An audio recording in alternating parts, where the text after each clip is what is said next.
get real.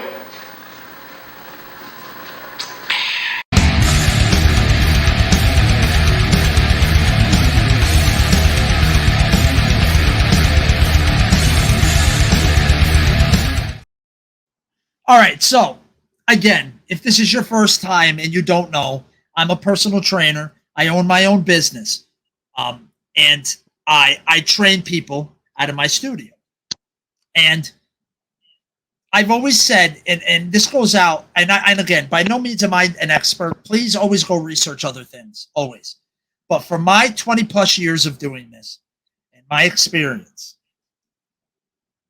I think that each trainer, when you want to become a trainer, don't just say, I want to be a trainer. I think you should be a trainer that specializes in something.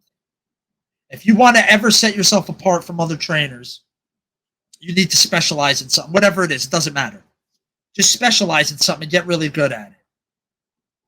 And I've always wanted to help people, regular people, people that don't want to work out, that don't like working out, that don't have a fitness background, that didn't work out all their lives. But obviously, we all know that fitness and some type of exercise and movement is beneficial to a long, healthy, pain-free life. We all know that.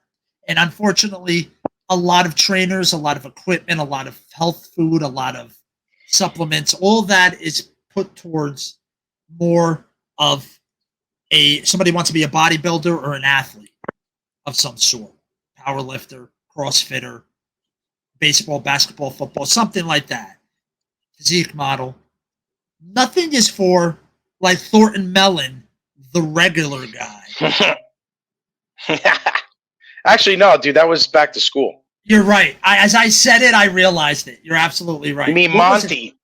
Monty Capoletti. Monty Capoletti. That was it, from Easy Money. Yes.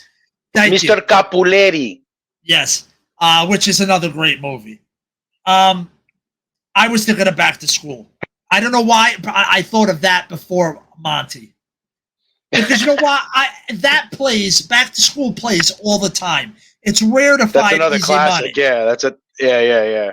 Easy Money doesn't play as much. If those dress had pockets, you'd look like a pool table. You know how you stay thin? Hang around fat people. Hang around fat people.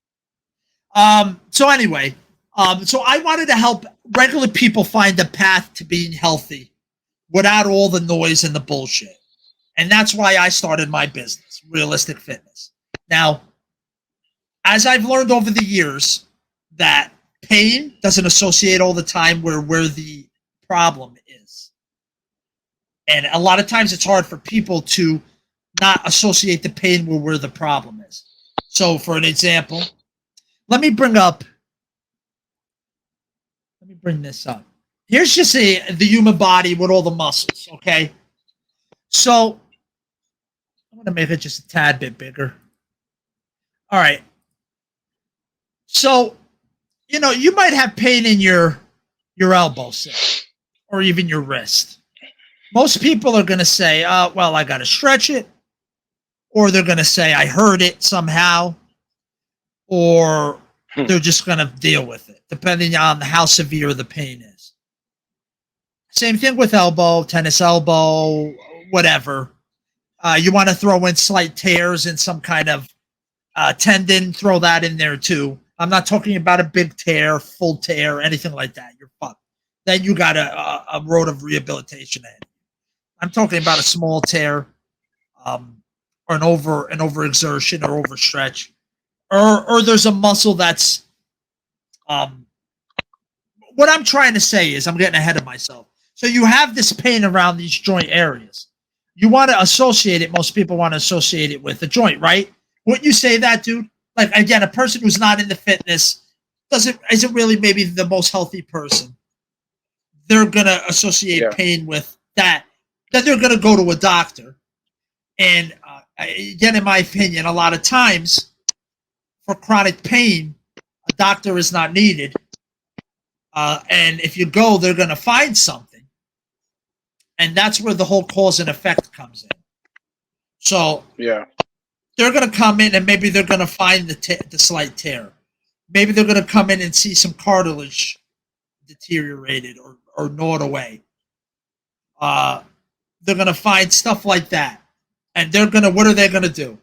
Well, we got to do A, B, and C now for your knee. Right, bro? They're going to say, we got to inject it with gel. We got to replace this, operate on this, insert your thing. Am I wrong? No. And then you're going to probably say, well, the doctor knows what he's talking about.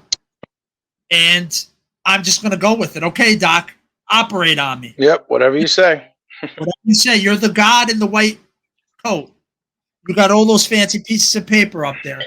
I'm going to listen to you without even a second opinion from another doctor. Never. I've been doing my own research. We're just going to go with it. Okay. And he tells you, well, most patients, it's not a hard recovery. Pain, it varies between different people. Everybody's different. Yeah, but because 6 to 8 weeks, you should be back. No, that's not bad. Let's do it, doc. Make that fucking appointment. Let's do it. Then you have the operation, and it's a hell of a lot more painful and a hell of a lot longer of a recovery than the doctor said. And it sucks. And it seems like, and you're going to and again, they're not having you do anything for a certain amount of time, which after an operation and stuff, absolutely there should be some recovery time. But not long. After only about a week or two, you should be, depending on what the severity of the injury and the operation, you should be moving that with a physical therapist or trying to move it. Absolutely. But a lot of times they'll have you wait a month or longer before you even go to a physical therapist. And they'll throw some exercises at you or stretches, everybody's favorite thing. They'll throw it at you and off to the races, and we'll see you in a month. And once you heal a little more and do a little better on your own, then we'll send you to the physical therapist. To me, that doesn't make any sense, people. I'm sorry. I think you should be at the physical therapist within a week or two again. Then that physical therapist is going to work on where the operation was, the knee, shoulder, rotator, ankle, wherever you had the operation. You're going to concentrate on getting that moving again and getting that stronger. And then they're going to release you to the world again. Now, that all sounds pretty normal, right? I mean, did I leave anything out? I don't think so. Sounds all normal. Okay. I asked you this, riddle me this, my friend. Where in there did they address why the injury happened? They don't. They don't. So would you say, in your expert opinion, on your own experience and being in the medical field and knowing what you know, is there a good chance that they're probably going to injure themselves again? Of course. Right. And then you're talking even because all more you've done is treat the symptom and not the root cause, whether that's a disease, an injury, anything. cause and or keep happening. effect. Cause and effect, my friend. Instead of Treating saying symptoms is not a cure. That's treating a symptom. right. That means the underlying cause has not even been touched yet. But where is money being made? In treating a symptom or There is no curing money the to be cause? made in curing. No, cures Right. don't make money. So now you're going to Unfortunately. you have that operation. You're never going to be at 100% ever again. You might be Yeah, out you of have pain scar a little tissue. bit. Some people are more prone to adhesions than others. Right. That's a whole other fucking bunch of shit. And then it depends on how good your physical therapist is, how your aftercare doctor is, how good your doctor that operated on you was.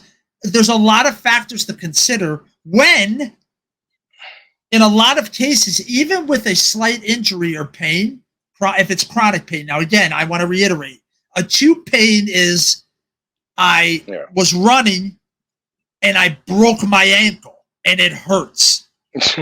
Yeah. That's acute pain. There's no fixing that except immobilization, healing, and then physical therapy. Okay? I'm talking about every day I get up and my back hurts. Every time I sit in a chair for a while or I get out of the car, my hip hurts. When I walk for a long time, my feet hurt. That's chronic pain. Okay? And every person has it. And the industry to fix it is billions and trillions of dollars. Okay? When none of it directly addresses the cause. So I'm going to give you a slight example. So even if I'm going to bring this up as well, even if you bring the skeletal system up, even if you look at that foot when that skeleton's standing there. Are his toes all pressed together when he's standing? No, they're spread out. Right. Now, when they show it the upper part, when you pick your foot up, it does go together. But when you flatten it and put it onto the ground, you should allow spread. Because now that is your balance. Everything goes up from there. So if you have plantar fasciitis or any kind of pain in your foot that you suspect to be something else, a lot of times it's because of your footwear. And what I mean by footwear is you're wearing regular shoes or you're wearing inserts, which are both terrible in my opinion.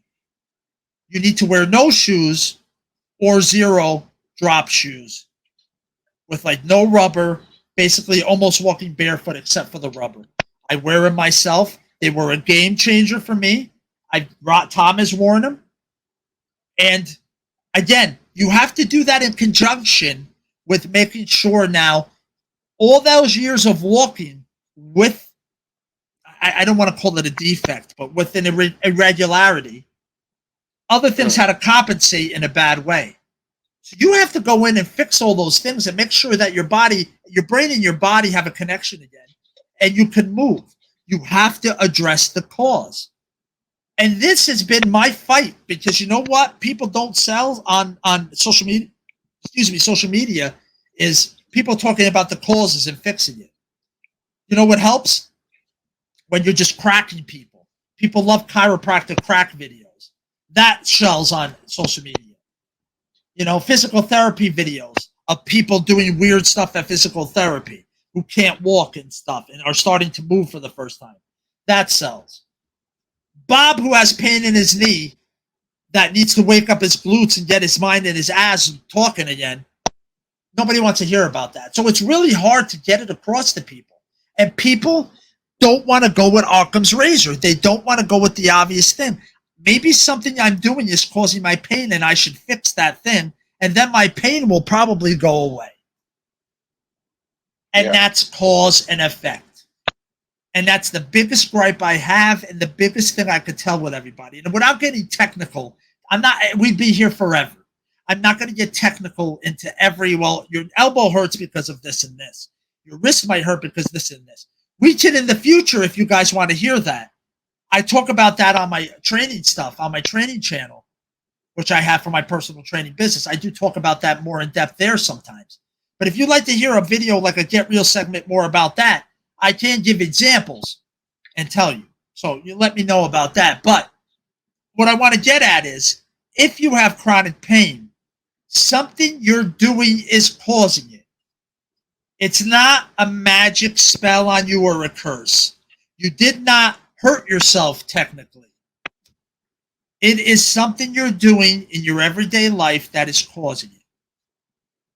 And either that thing gets cut out and you fix it, or it's something you can't cut out and you have to adjust to make sure that you're strengthening all the stuff that's going to support that throughout you still doing those activities or whatever the problem is.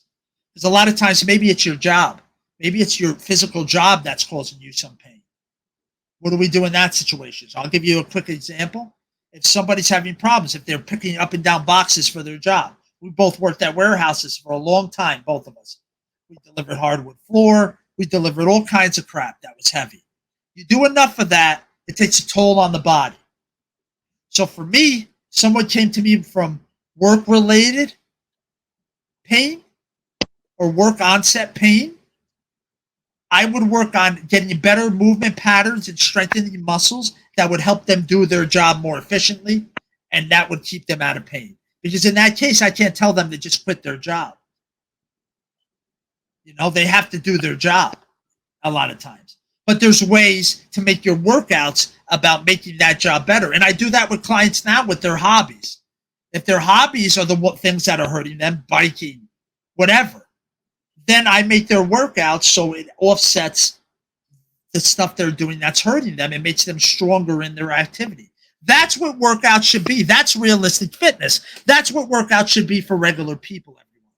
That's what your workout should be. You're sitting there, I don't want to do heavy dumbbell presses or heavy barbell presses or heavy squats. That doesn't have to be your workout. Make your workout so that you live a long, healthy, pain-free life. That's the biggest thing I can stress to everybody. I'm going to pass it to Tom. Go ahead and put your 2 cents in before we wrap this whole thing up. But guys, cause and effect. Please, treat the cause, and then the effect may heal itself. It may work itself out. Even if it doesn't and you do have to get it taken care of, please, don't take care of the cause first. Fixing the effect ain't going to matter. Take it, Tom. Go ahead. Yeah, I just think that, treat the problem, not the symptom. But nobody does that. That's not medicine. They don't make money on that. So and we're going to film an example. But you have to be your own advocate. Yes. Absolutely. And always get a second opinion. Always. A lot of my clients who are never take what any doctor, surgeon, I don't care what it is. I don't care what practice they have, what discipline of medicine. Yes. Always get a second opinion. Doesn't matter what you're talking about. Kidneys, liver, bones, nerves. And not just from another doctor. Cancer.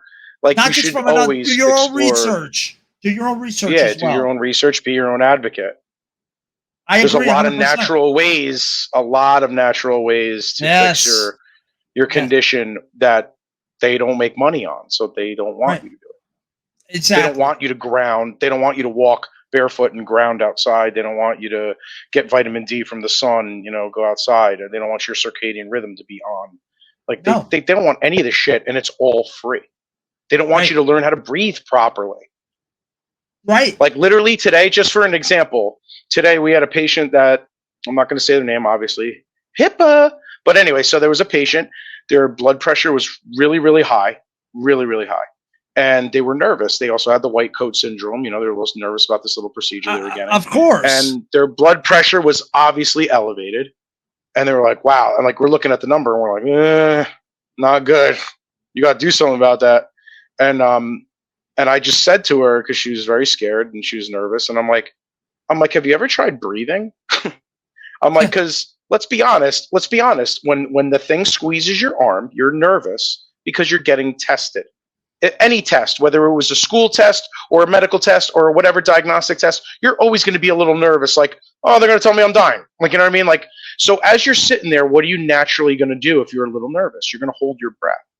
As soon as you hold your breath, your blood pressure skyrockets because you hold your breath. Because why? You're stressed. If I told her, I said, even if you're kind of hyperventilating, you will still probably drop your blood pressure reading by 20 points easily. If you I've tried it. I've tested it out myself. It absolutely works. I've even tried it hyperventilating. I'm like, let me see if I hyperventilate, like really like hyperventilate, really oxygenate my blood and see as it's taking it. And it's still dropped tremendously, like 20, 30 points. And it was just, now if you did meditative breathing, same effect. But, I tried all different kinds of breathing as it is squeezing your arm and it absolutely drops. So, certain things like that, they will automatically say, oh, you got to take blood pressure medication. You got to take, if I just learned to breathe properly, I could pass this test just fine. And you'd be like, oh, maybe you have pre-hypertension, but you're all right. And they keep lowering the bar every year. Every year they lower your LDL numbers. They lower your, we have a doctor who is in unbelievable shape. She could be a fitness model. And she's like, I can't even get LDL numbers like that. And she's like, she's thin as a freaking Ethiopian on a commercial in the 80s asking to donate food. She's so skinny. I'm like, you got to eat a hamburger, girl. Like, I like them thick. I mean, I'm not trying to hit on the girl. She's married, but I'm just saying, like, you look like skin and bones, girl. And she's telling me her LDL is now too low for the new standard that they lowered. And I'm like, this is unattainable. Right. This is ridiculous. That's the point, bro. And, that's the point. Get on your cholesterol meds, bro. Got to make that Kiznash, bro. Yep. So that shit's some bullshit. You got to be your own advocate. I'm not telling you that you don't need to go see a cardiologist, but if your blood pressure is high, I mean, you know what high is. I'm talking like maybe your you don't have diastolic. that seventh caffeine, seventh coffee or seventh tea, and maybe your heart rate will go down a little bit. Maybe try that before you go to the doctor. Think about it before you run or to try the some doctor. natural. Try some natural things also. Try, doing a little fasting. Start giving your digestive tract a break. Like, give your body a break. Give your processing system a break. Stop processing processed foods. Start eating more, natural stuff. Start getting back to the earth, man. Start detoxing. There's so many detoxes you can do these days to just clean your body out. Drink a lot of water, like flush it out, man, and give it all a break and see how much your body can change so quickly when you make these small changes. Easy habits that you just try just a little bit. Try fasting for 12 hours. That includes your however long you slept and maybe an hour, 2 hours, whatever. Try skipping breakfast. You know what I mean? Like, honestly, just giving your digestive system a break and see how much your health changes. See, the thing with that, though, so for some people, dude, it's not going to work. You're going to turn them off by saying skip breakfast. I've had people, I've trained clients, and I'm like, I've tried that in the past with them for some, I don't know why I had tried it with them. But they're like, look, I'm a breakfast person. I eat breakfast. I'm not going to stick with this. So it's not going to happen. No one's forcing them to do it. But if you make a bigger non-eating window, you kind of give your digestive tract a break, meals. Give your body a change. Or smaller meals. And portion control. Well, of course, portion control. So if you like your 3 meals a day, continue your 3 meals a day. If you like your 6 meals a day, continue your 6 meals a day. Keep it simple. Keep the ingredients simple. Keep the meals to a plate full. Don't have seconds, obviously. Try to put protein on most of it, carbs on less of it, veggies on the other part of it. It's that simple. You really don't have to worry that much. Increase water intake, like start drinking more water. Don't less processed drinks, and processed sugars. I mean, all the bad stuff. I worry about that in winter with people. When people sweat, they drink. I don't worry in the summer. Winter, people don't drink as much as they should because they're not sweating. And I've noticed that a lot, especially when they work out. You don't sweat as bad when you work out in the winter when it's really cold. So I sweat and just sitting here. So you're a special kind of sweater. You're a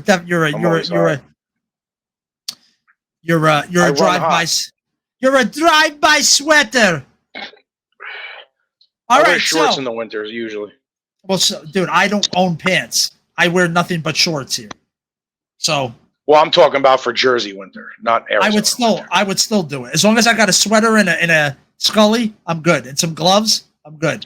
Yeah, you got to cover the upper part. Yeah, you got to cover your chest. You got it. Yeah. All right, we're getting off on a slide note. Protect your neck. So, cause and effect. If you want me to get into it more, let me know. But I think we kind of fished it out there, and that was get real.